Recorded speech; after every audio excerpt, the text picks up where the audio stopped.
He glanced at me, then buried his face in his phone. His chair wasn't even warm before he scrolled through 3 Instagram posts, answered 2 texts, and refilled his teacup once. I sat across from him. The menu was still closed in my hands. "So, what do you usually do for work?" I tried. Huh. He didn't lift his head. "Internet stuff, I guess." Then he took a call, right in front of me. "Dude, don't even ask," he muttered, loud enough that every word reached me across the table. "My aunt set it up. Said she's decent on paper." Decent? Get a load of this, he paused. I watched him. He never looked at me. "Next time screen the photo for me, yeah?" She didn't send one. I didn't know what I was walking into. He finished the call with the same flat expression, even flashed me a polite smile. "Sorry, buddy, emergency." I nodded. I already knew dinner was over, but I'd shown up. I wouldn't let myself look worse than he did. I opened the menu. "What would you like?" "Whatever," he said, leaning back and planting his phone face down. "I've got somewhere to be, so let's keep it quick." 10 minutes in, and he was hunting for an exit. I ordered 2 dishes and a soup. He never cracked the menu. When the food arrived, he shoveled a few bites of rice and never touched the dry-fried green beans. "What do you do?" he asked, as casually as if we were seatmates at an airport gate. "Product manager. Tech company." "Oh," he chewed. "Crazy overtime, right? It's manageable." End of conversation. He set his chopsticks down and checked the time on his phone. "Got another thing, gotta run." 22 minutes exactly. I'd watched the clock. He stood. His coat had never made it off his shoulders. He patted his pocket in a half-hearted wallet search. "I've got it," I said. He didn't argue. "Cool, see you." At the door, he took another call. No attempt to lower his voice. Maybe 8 yards between us. Nothing to talk about, plain-looking, dressed like she's headed to a meeting. Zero feminine vibe. How does my aunt keep digging up these specimens? My chopsticks froze midair. The beans were still sizzling, fragrant steam curling up. I laid the chopsticks down, flagged the waitress, and paid for both of us. $143. Outside, Spice, he'd vanished. The street was quiet. A late March wind cut through my shirt. I'd rushed out without a jacket for fear of being late. I passed a shop window and caught my reflection. Short hair, plaid shirt, black pants, crossbody bag. Definitely office attire. I looked away and kept walking. My phone buzzed with a WhatsApp from Aunt. "Jennifer, how'd it go with Ethan?" "His dad runs Chase Construction. Family owns 3 condos." I didn't reply. Next message, "Mom, your aunt went to a lot of trouble. Be nice." Then a third, also from Mom. 32, sweetie. Lower your standards before it's too late. I slipped the phone into my bag. The wind picked up. At Riverdale Station, I paused. On a bench, a girl curled into her boyfriend's shoulder while he blocked the wind for her. I tapped my pass and descended to the tracks. 3 months later. Monday, 9 a.m. I opened my inbox to HR's intern assignment blast. Product gets 2. First, Quinn, new grad, Zhejiang University. Second, my finger froze on the trackpad. Ethan, male, 25, MBA candidate, Zhongnan University of Economics and Law. The headshot. Square jaw, thick brows, sharp chin line. Last time I'd seen that face, it had been wearing a gray turtleneck with a tiny hole in the cuff and staring at a phone the entire meal. Same guy. I stared at the screen a moment longer, then leaned back. 3 months ago, he couldn't sit through dinner. Now he'd have to call me Rowan. I closed the email and pulled up the day's sprint schedule. Mom heard about the failed date the next day, not from me. Aunt called. I spoke with Ethan's family. Xiaoyan doesn't think they're a match. I was eating breakfast in the living room. Mom's bedroom door couldn't muffle a word. "What does not a match mean?" Mom asked. "Ethan says Jennifer doesn't know how to present herself. Too plain." Aunt never said the word ugly. Too plain carried enough weight. Mom hung up and came out. I kept stirring my porridge, eyes down. "What did you wear yesterday?" "A shirt." "Which one?" "Plaid." Mom clicked her tongue. "How many times have I told you to dress up for these things? You never listen." I set the spoon down. "It wasn't the clothes." "Then what?" I said nothing. "Look at your cousin. Every time she steps out, she's polished, lipstick and blush on point. You run around in office drag year-round." I was literally coming from the office. She glared. Don't twist words. That boy's family owns 3 condos. His father runs Chase Construction. Mom. He called me ugly while I was sitting across from him. She blinked once. You let every little comment get to you. Men like to save face. If you just put on a little makeup, I don't want to put on makeup, then enjoy living alone forever. Chopsticks clacked against porcelain. I picked up my bowl and carried it to the sink. Behind me, softly but crystal clear. If you were even half like your cousin, I wouldn't have to worry. The faucet ran. I set the bowl in the basin and started washing, slow circles, again and again. Cousin is Ryue, 27. Married 3 years. Baby 18 months old. Aunt's daughter. At every gathering, Aunt brags. My Ryue landed a banker husband. Now she stays home and lives the good life. Qingming dinner. 13 at the big table. I counted. Ryue sat by the head with the baby. The world revolved around the child.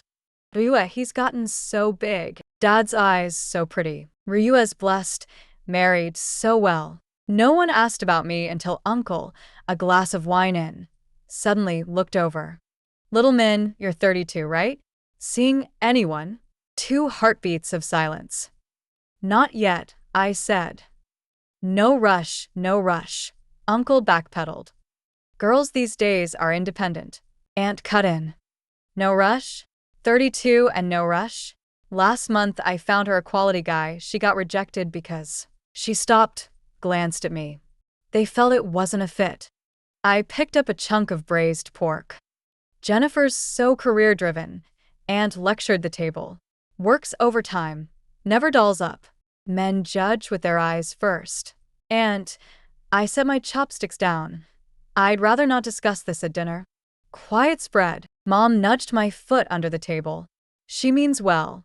Across from me, Ryue kept her head lowered, rocking the baby, but I caught the corner of her mouth twitch. After the meal, I slipped into the kitchen to help rinse the dishes. I was the only one washing dishes. Everyone else was in the living room playing with the baby, bursts of laughter floating in every few seconds. Dish soap bubbles piled up on the back of my hand. I scrubbed slowly, because I knew that once I finished, I'd have to go back out and sit with them. When I did, Aunt would keep talking. Mom would keep agreeing. The rest of the relatives would keep looking at me with those pitying eyes. On the drive home, Mom rode shotgun, staring out the window. Your aunt means well.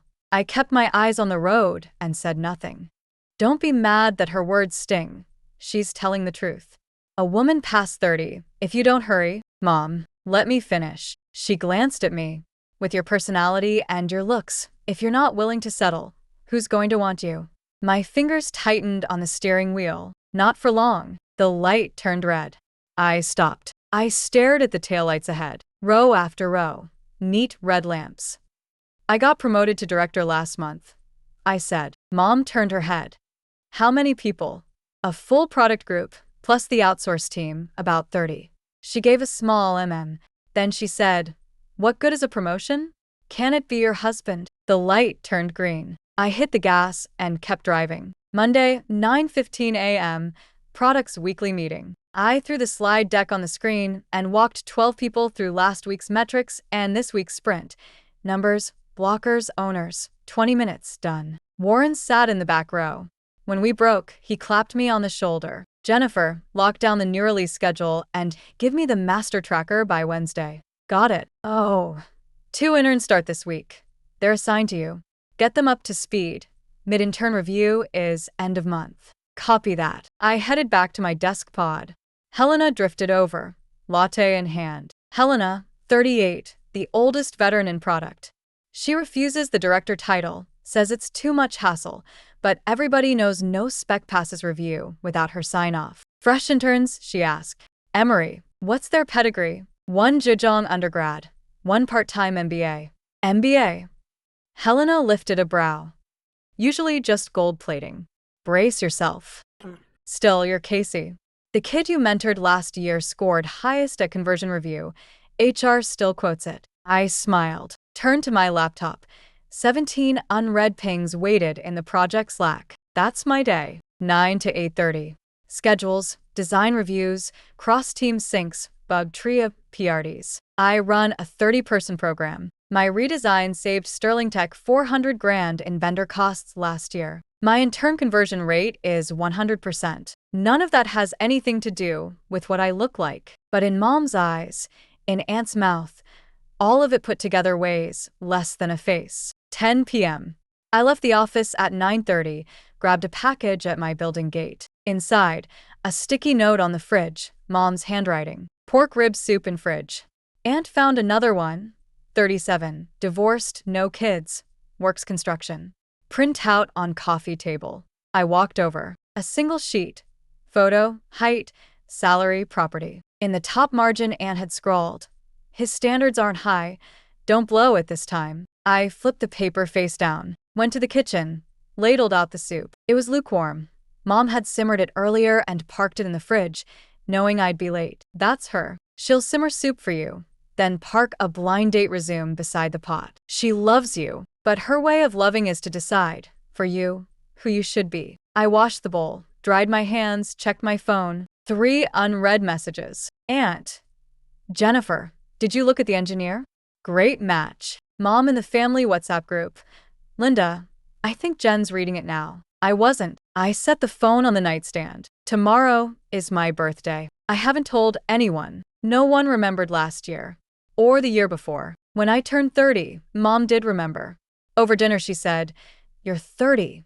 Marry someone fast or no one will want you." That was my birthday wish. Tuesday morning, I ordered myself a latte. Takeout note. Happy birthday. When delivery handed it over, he grinned. Happy birthday. Dylan. The delivery guy was the first and only person to say it. Helena passed my desk pod. You look pale. How late were you up? Midnight. Take care.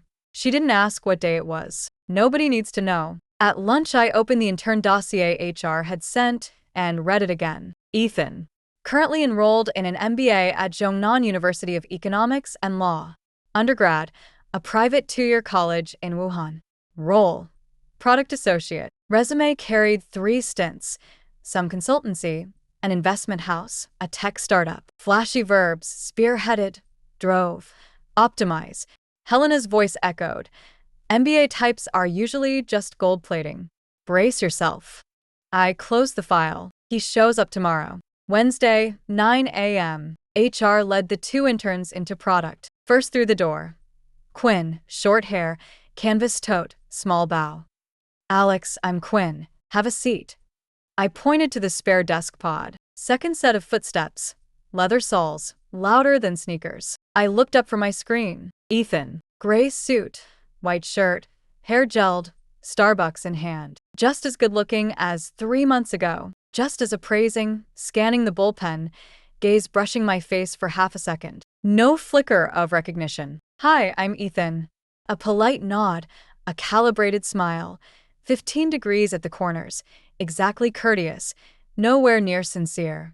Sit. He pulled out the chair, parked the latte. Rowan, Quinn raised her hand. What should we focus on the first week? Get familiar with the product.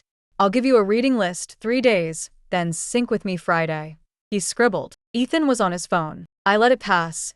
Day 1, 1 chance. Ethan, I called. He glanced up. Yeah. I messaged the reading list to your Slack. Friday, 3 p.m., review with me. Sure, no problem, Rowan. The look he gave me, clean, polite, utterly blank. He doesn't remember me. 3 months ago, he sat opposite me for 22 minutes, took one look and started scrolling, told someone on the phone I was plain and lacked femininity. Now, he's 2 meters away. He doesn't remember because he never truly looked in the first place. Week 1. His notes. 12 pages plus a competitive analysis grid. Ethan's write-up. 1.5 pages, half of it lifted from our own marketing site. I said nothing. I annotated his comments, sent the draft back, and told him to redo it. Rowan, he said, leaning back in his chair, I think I've basically got the documentation down. No need to go this deep, right? Whether it's deep enough isn't your call, I said. It's your mentor's. He froze for a second. Fine. He smiled, drawing the word out, offense wrapped around every syllable. Helena walked past and gave him a look. When he was gone, she stopped beside my desk pod and murmured, Who brought that male intern in? HR assigned him. That attitude. Helena shook her head. Good luck whipping him into shape. I watched Ethan's back. The first thing he did after reaching his desk was open the Starbucks app. By Friday close of business, he had rewritten the doc, 3 pages, 1.5 more than the first attempt. One paragraph was still lifted straight from Wikipedia. I circled it and kicked it back. Round 3. Rowan. Irritation finally cracking his composure. Is this really necessary? Other teams' interns don't have to write this much. They're not on my team. His lips tightened.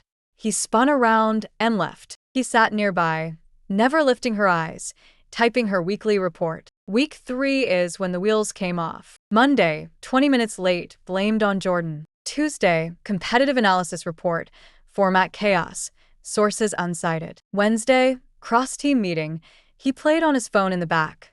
When engineering Sarah asked him a requirement detail, he blinked.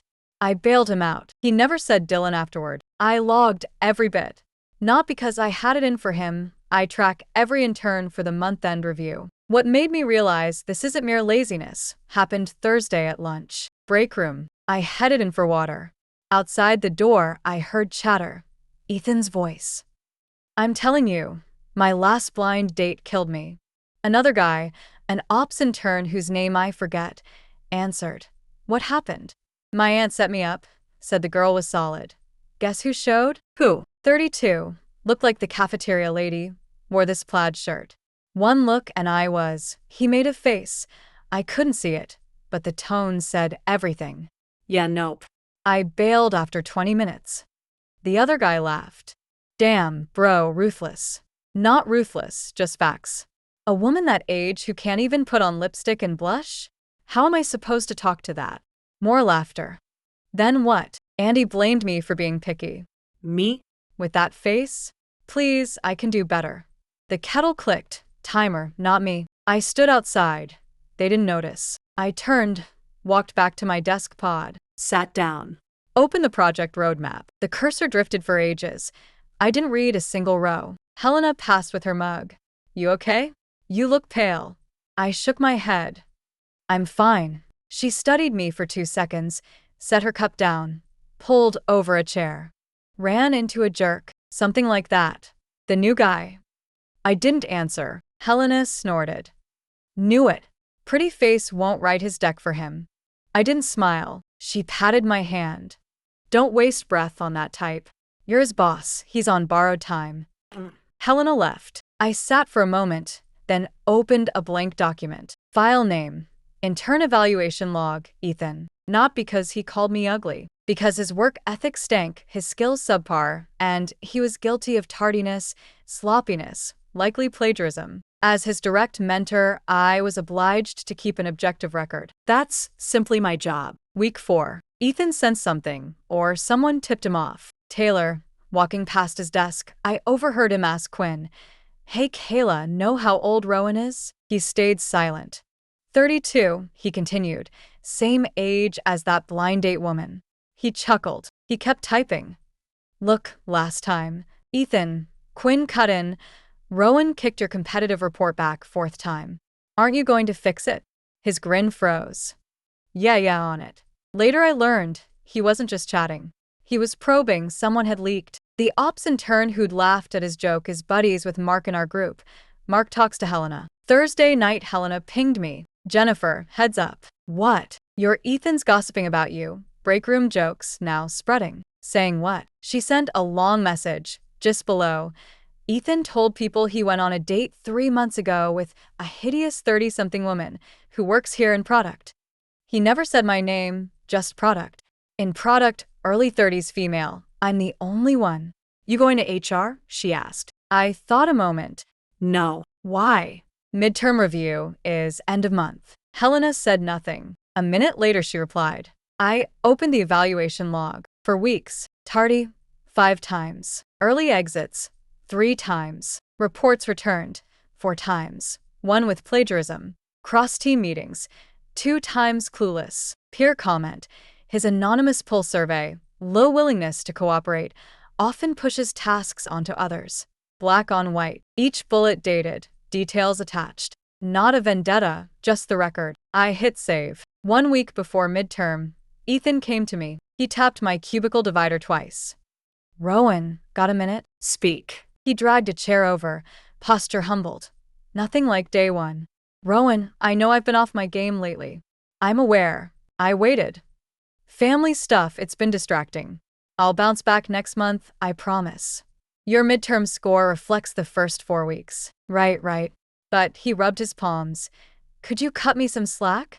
My dad knows Warren. This internship decides my graduation credits. My fingers stilled on the keyboard. Say that again. Huh, you just told me your father is connected to Warren. Yeah, he runs a Chase branch, did business with Warren. So you're asking me to fudge your review because of your dad. His face changed. No, Rowan, that's not what. Then what are you saying? His mouth opened, no sound. Ethan, I turned square to him. You were late 5 times in 4 weeks.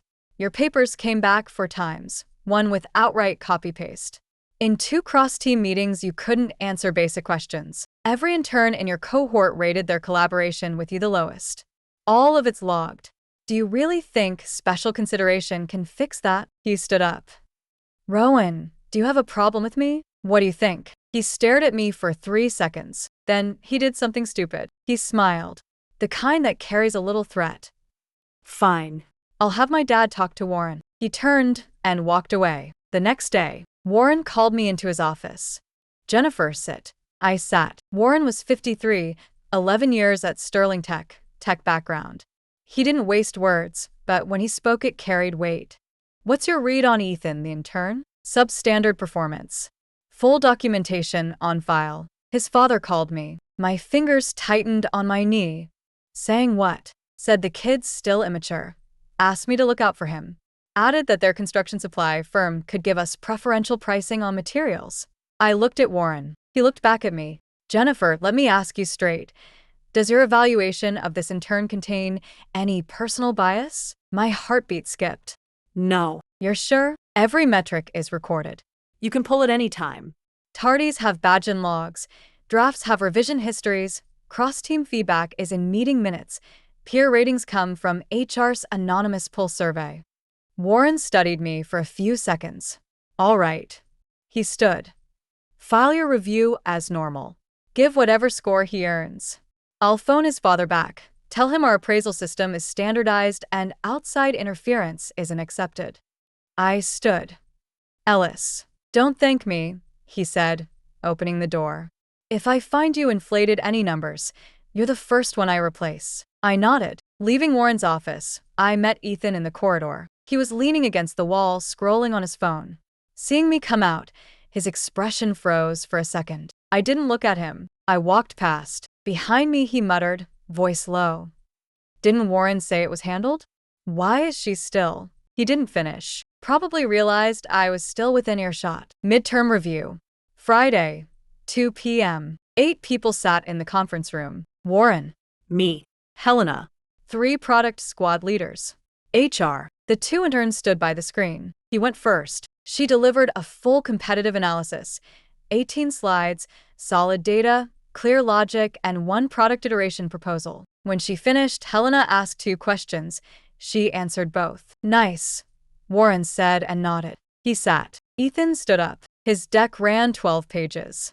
At first glance, it looked fine. Uniform palette, tidy charts. But by slide 3, Helena frowned. Where did this user growth figure come from? Ethan blinked. I looked it up online. Which site? Exact link. I'll check and get back. Helena let it go. Slide 5, a flowery paragraph about user needs, 0 data. I recognized the phrasing, straight from an MBA textbook. Slide 7, market size forecast identical to last month's report, no citation. I opened my laptop to the evaluation log. When he finished, all done? I asked. All done. He glanced at me, nervous but still hanging on. A few questions then. I spun the laptop toward the projector. On screen appeared his 4-week work history. Week 1, documentation notes. Submitted 3 times, rejected 3 times. Final draft still showed 87% overlap with product site copy. The room went silent. Week 2, competitive memo. Format non-compliant, sources unmarked, sent back for rewrite. Revision added 3 links, 2 already dead. Ethan's cheeks reddened. Week 3, cross-team sprint. Couldn't answer basic tech questions in 2 grooming sessions. I had to answer for him on the second. I scrolled down. Week 4, attendance record.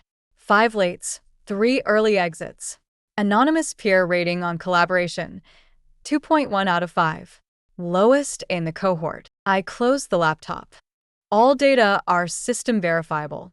My conclusion: current performance fails internship requirements. Grade D. He stood there. Face shifting from red to white. After several seconds, back to red.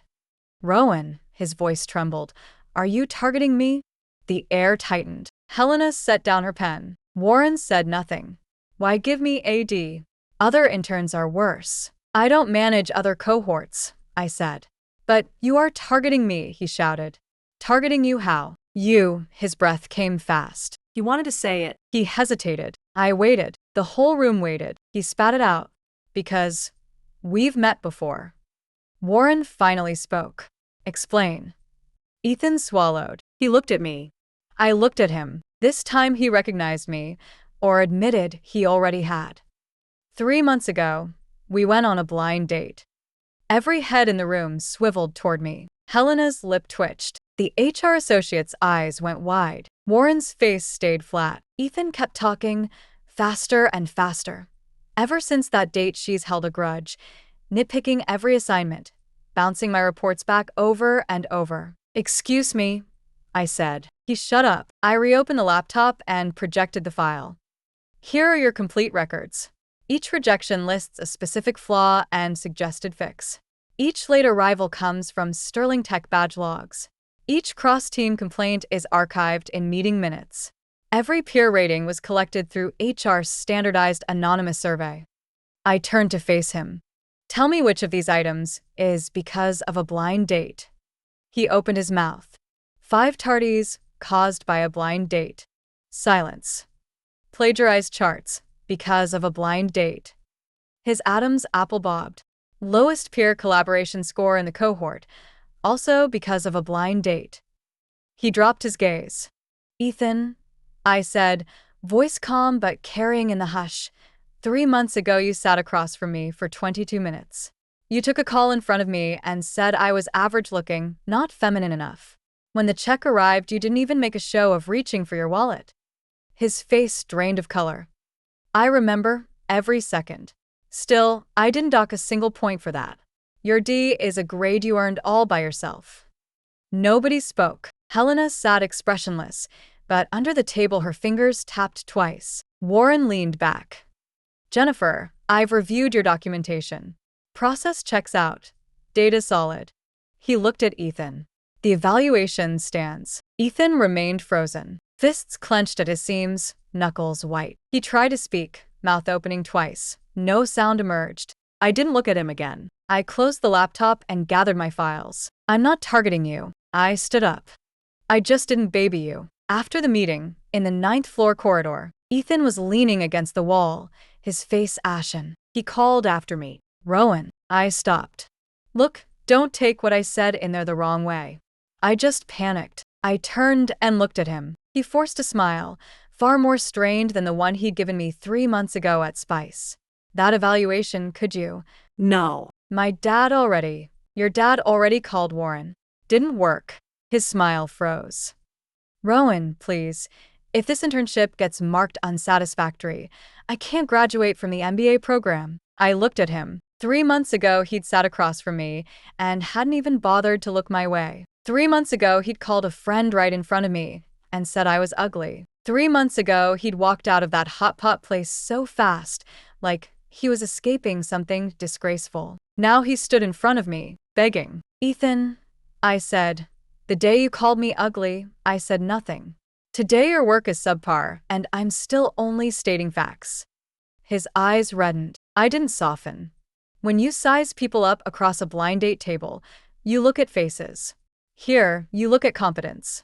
I turned and walked away. No footsteps followed. He didn't chase after me. Word spread through Sterling Tech. Not from me. 8 people had sat in conference room 4B when Ethan himself uttered the word blind date.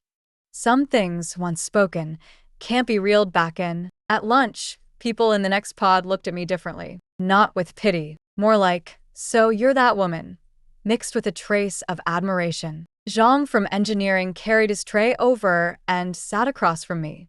Rowan, heard the MBA intern crashed and burned in the review? Yep.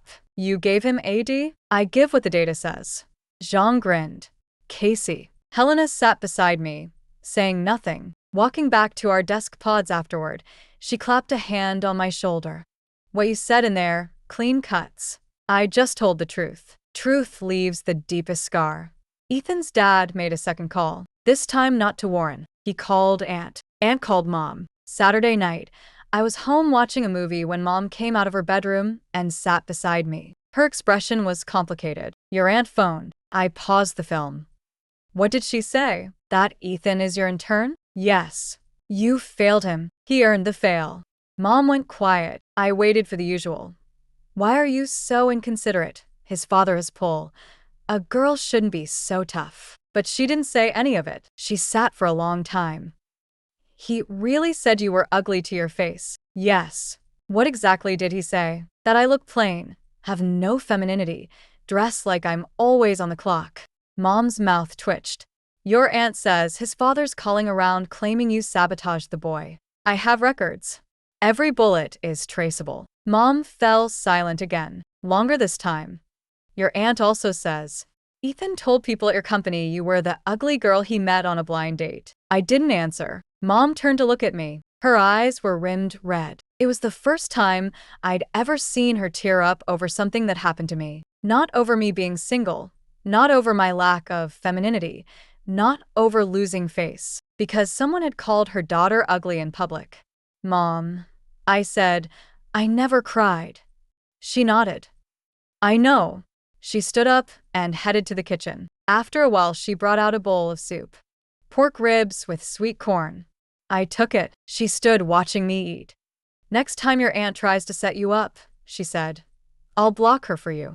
My spoon paused midair. I said nothing. Kept eating. Beside that bowl of soup were no matchmaking folders. Aunt's reaction was messier. First, anger, but not at Ethan, at me.